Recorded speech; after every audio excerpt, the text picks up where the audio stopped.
पहिल्यांदा सांगा तुमचं गाव कुठलं सर? मी मूळचा बेळगावचा आहे.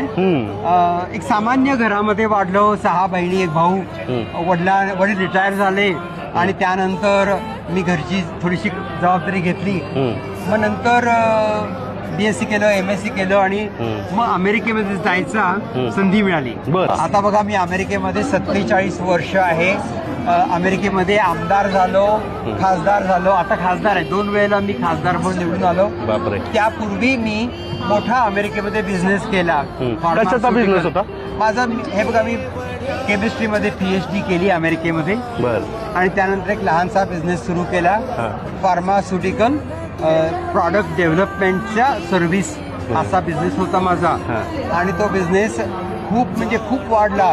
जवळ तिथे 550 अमेरिकन कामगार माझ्याकडे सायंटिस्ट होते. मित्रांनो, मातीशी नाळ जोडणं काय म्हणतात सरांकडे बघा. कोण म्हणू शकत नाही की हे व्यक्तिमत्व अमेरिकेत एका मोठ्या प्रांतात खासदार आहेत. त्यांचं मराठी इथल्या मराठी लोकांना लाजवेल एवढं चांगलं आहे. तर हे कसं अबाधित ठेवलं? मला आपल्या भाषेची आवड आहे. माझी आई फक्त मराठी बोलायची, त्यामुळे आईची जी भाषा आहे, आईशी मी जो बोलत होतो